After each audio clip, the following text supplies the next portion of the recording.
Salut tout le monde, j'espère que vous allez bien. Une autre capsule aujourd'hui. On va parler du yuan digital. Est-ce que la Chine est prête? Est-ce que ça a l'air de bouger beaucoup? Plusieurs nouvelles ont sorti aujourd'hui sur ça. Peut-être pas nécessairement aujourd'hui, mais j'en ai vu plusieurs passer au cours des derniers jours, si c'est pas juste aujourd'hui. Fait que j'espère que vous êtes prêtes. On va commencer ça. Prête. Là. Salut gang! Comment vous allez? Encore une autre petite capsule pour vous autres. On va parler du yuan digital. Est-ce qu'il est prêt? Est-ce que la Chine est prête à arriver avec son argent? Bonne question. J'ai 3 articles aujourd'hui qui vont couvrir différentes facettes de tout ça. On va voir ça tout de suite. Donc, le premier article qui nous vient de Antoine N1 qui nous dit ici: ces plateformes chinoises de blockchain seront bientôt lancées. Voici pourquoi. Et ça nous vient de Forbes en tant que tel. Moi, quand je vois des articles qui viennent de Forbes, c'est quand même pas des articles à prendre à la légère. Donc, l'article de Forbes nous dit: ces plateformes chinoises blockchain seront bientôt lancées. Voici pourquoi.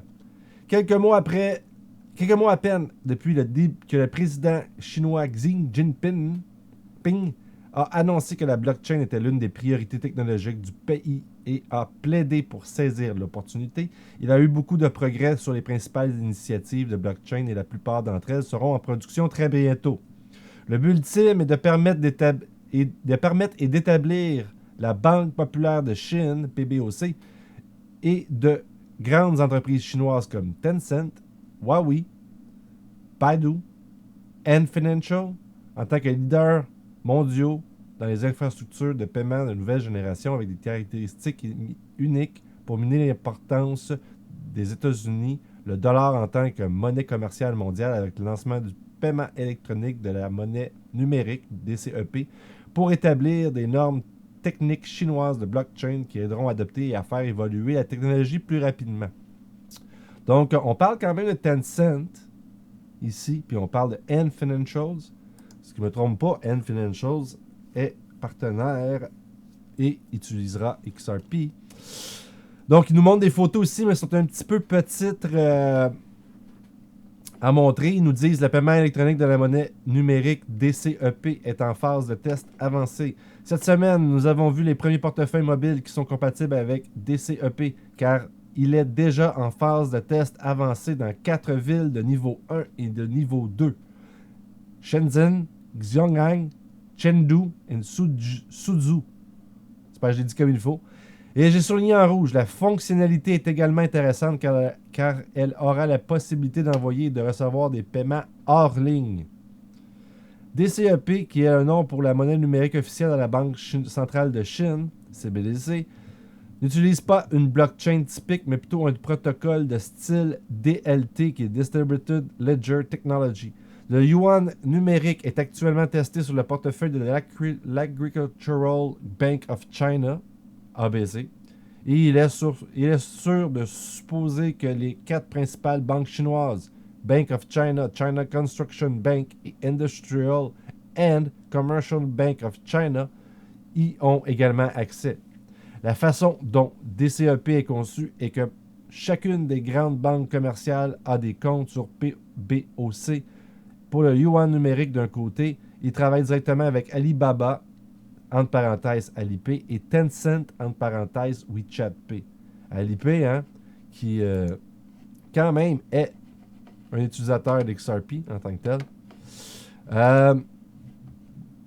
En tant que grand fournisseur et de paiement et ayant accès aux utilisateurs de détail. Ce qui est juste souligné ici, c'est que chacune des grandes banques commerciales a des comptes sur la Banque centrale de Chine.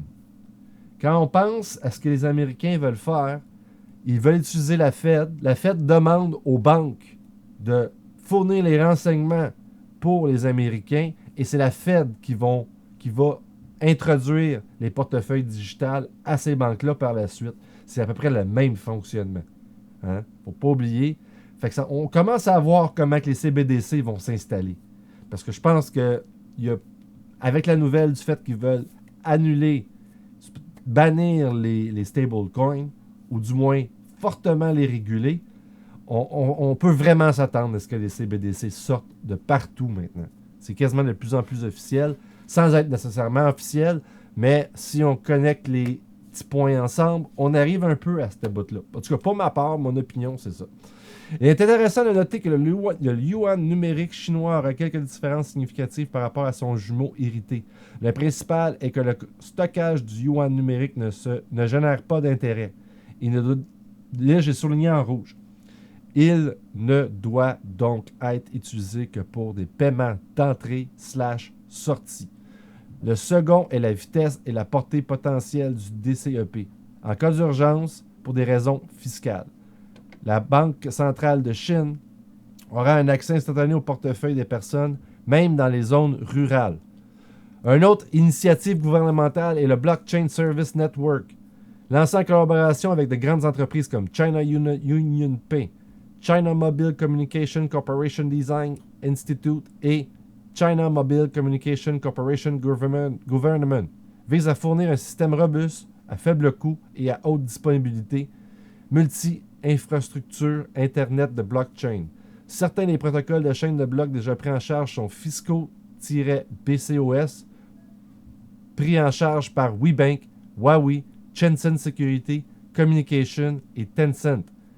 Superchain, soutenu par Baidu et Sita. Voici une partie intéressante, et j'ai souligné. La façon dont le BSN est conçu, c'est d'être multiplateforme et de prendre en charge les frameworks occidentaux les plus populaires comme Hyperledger Fabric, déjà pris en charge, Ethereum, EOS, DAML, de Digital Asset. Ce qui signifie que les contrats intelligents et les DApp qui existent déjà aux États-Unis peuvent être facilement portés et fonctionner dès le départ sur BSN, de sorte que des applications comme la finance décentralisée, DeFi, et les échanges d'actifs numériques auront un accès instantané à la liquidité. Donc ici, on peut vraiment ajouter aussi, comme à quelque part, il y a Ripple, c'est sûr. La vitesse d'expansion de BSN est énorme. Et l'objectif est d'avoir 200 nœuds de serveurs à travers la Chine d'ici la fin de 2020. Le coût annuel de fonctionnement du service sera d'environ 300-400$ par année pour une utilisation moyenne de la blockchain DApp. Et pour finir de cet article, le Fisco BCOS de WeBank intègre le DAML de Digital Asset. Avec la dernière annonce de l'intégration de DAML de Digital Asset dans la blockchain Fisco/BCOS, cela ouvre de nombreuses portes pour la collaboration et l'expansion. WeBank, la première banque numérique chinoise financée par Tencent, a créé Fisco/BCOS qui est actuellement la principale plateforme de blockchain pour plus de 10 000 et plus développeurs et 500 et plus sociétés. D'un côté, les utilisateurs de BSN et Fisco/BCOS seront en mesure de rédiger des contrats intelligents efficaces en utilisant DAML, le cadre déjà adopté par l'Australian Security Exchange, et d'un autre côté, la disponibilité de DAML sur le Club Amazon Web Service fournira une solution transparente et moyen facile pour les développeurs chinois de DApp d'exécuter leur application sur AWS et atteindre les utilisateurs occidentaux. Comme prévu l'année dernière, la Chine fait des progrès gigantesques dans la propagation de la technologie blockchain. Cela constitue un autre pilier technologique principal aux côtés de la 5G, de l'intelligence artificielle et de l'Internet des objets. Et ces initiatives visent à fournir de nouvelles façons de traiter de gros volumes de paiement, de communication et de haute disponibilité de stockage BSN et DCEP. Sont tous deux très bien conçus et il semble qu'ils soient exécutés de manière professionnelle et efficace à grande échelle. Bientôt, la Chine disposera de la plus grande infrastructure de blockchain en direct et le monde occidental devra y prêter attention. Et là, comme deuxième nouvelle, ça nous vient de Just Messengers at Baba Cubs. Sorti en Chine de la CBDC en mai, auraient pu choisir n'importe quel mois de l'année. Ils ont choisi la phase 1 depuis que j'ai dit la phase 1 commence le 1er mars. Urgence nationale, interdiction de la crypto-monnaie levée, digital dollar. Anyway, c'est pas vraiment ce qu'il dit, c'est plus l'article que j'ai retenu, moi, en tant que tel, là-dedans. Et que j'adore ce site internet qui nous met toujours ça en pleine face à chaque fois. C'est tellement plaisant. Je traduis. Les employés des gouvernements locaux chinois recevront de la monnaie numérique de la Banque centrale en mai. C'est pas n'importe quoi comme nouvelle quand même, ça.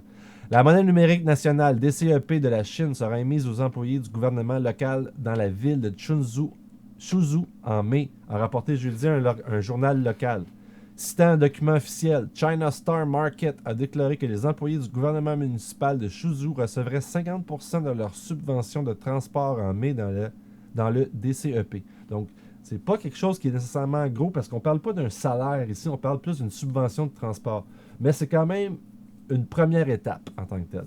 La monnaie numérique leur sera émise par quatre banques publiques, dont la Banque agricole de Chine, la Banque industrielle et commerciale de Chine, la Banque de Chine et la China Construction Bank.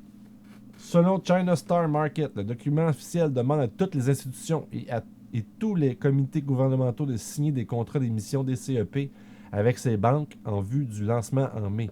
Tous les employés sont invités à télécharger des portefeuilles numériques développés par ces banques pour recevoir leurs subventions. Plus tôt cette semaine, le Bloc a rapporté que la Banque agricole de Chine avait piloté une application de portefeuille numérique. Cependant, à l'époque, seuls les utilisateurs figurant sur la liste blanche. Aïe, ça prend pas de temps, ça, avant de se faire un refresh de même. Wow! Je recommence. Cependant, à l'époque, seuls les utilisateurs figurant sur la liste blanche de la banque étaient autorisés à enregistrer des comptes sur l'application. En 7 décembre 2019, le PBOC aurait prévu de déployer des programmes pilotes de DCEP dans plusieurs grandes villes chinoises, y compris les villes de Shenzhen, Suzhou.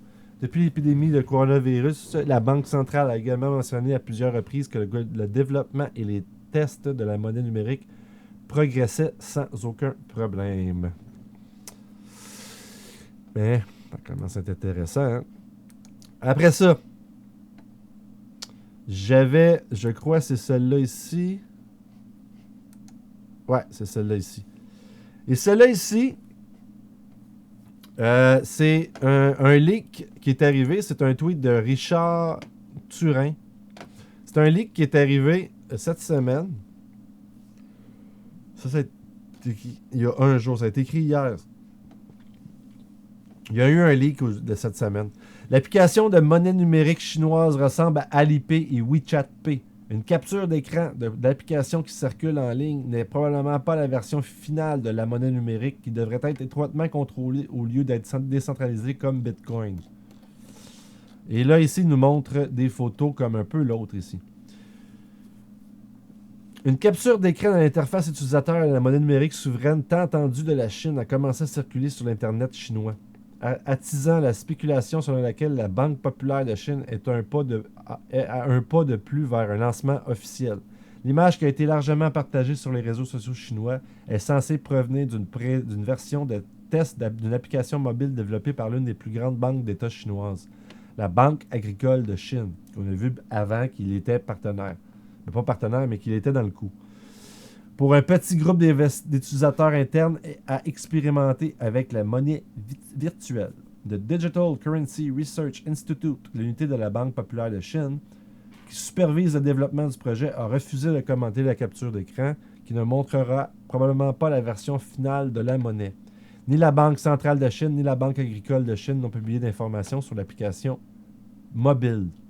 La Chine est la première grande économie à envisager de lancer sa propre monnaie numérique, qui sera étroitement contrôlée par la Banque centrale de Chine, plutôt que de fonctionner sur un système décentralisé qui sous-tend les crypto-monnaies comme le Bitcoin et ne nécessite pas d'administration d'une autorité centrale. Le test de la monnaie numérique souveraine dure depuis plusieurs mois dans les banques d'État chinoises, a déclaré une source au South China Morning Post. C'est censé être confidentiel à ce stade, a expliqué la source qui a parlé sous couvert d'anonymat. Cette fuite offre un premier aperçu de ce que de ce à quoi on pourrait ressembler la monnaie numérique chinoise pour le grand public. La deuxième source qui connaît les programmes de test des banques d'État a déclaré que la capture d'écran était authentique.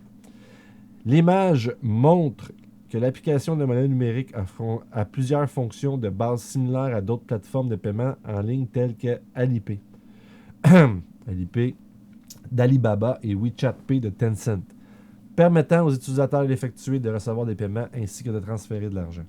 Une fonction appelée toucher et toucher permet à deux personnes de simplement toucher leur téléphone portable ensemble pour effectuer un transfert.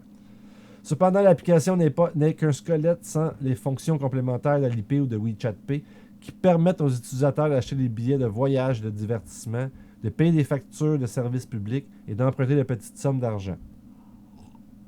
Alibaba est le propriétaire de South China Morning Post.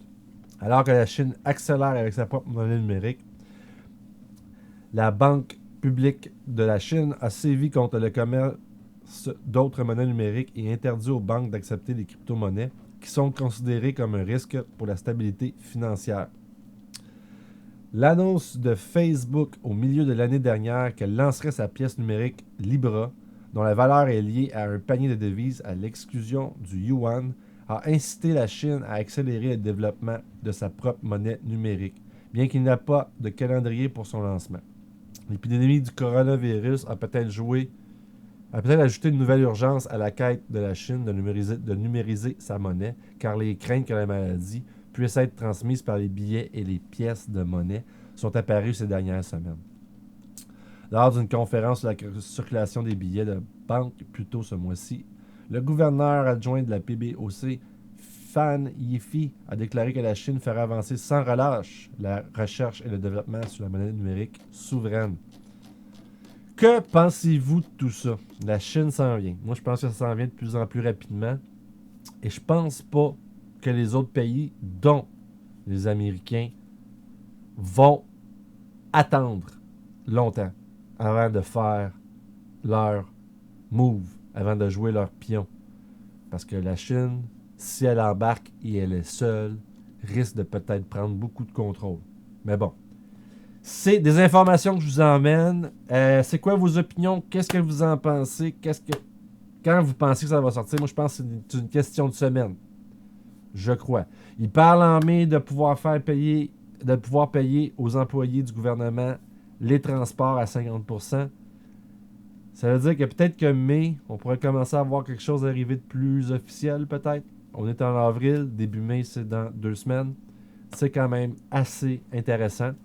Fait que j'espère que vous avez aimé. N'hésitez pas à liker, partager, donner un commentaire, vous inscrire aussi, vous abonner à ma chaîne. Comme je dis, je pense que je vais lancer de plus en plus des petites capsules de même. C'est beaucoup plus simple à faire pour moi.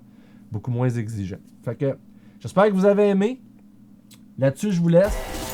Comme je dis tout le temps, aimez-vous pour mieux aimer les autres, pour que les autres puissent mieux vous aimer. Et ainsi, vous allez pouvoir mieux les aimer aussi. Et oui. Quand j'ai de l'argent dans la vie, il y a de l'amour. Fait que là-dessus, je vous laisse. Je vous remercie, je vous aime. OK?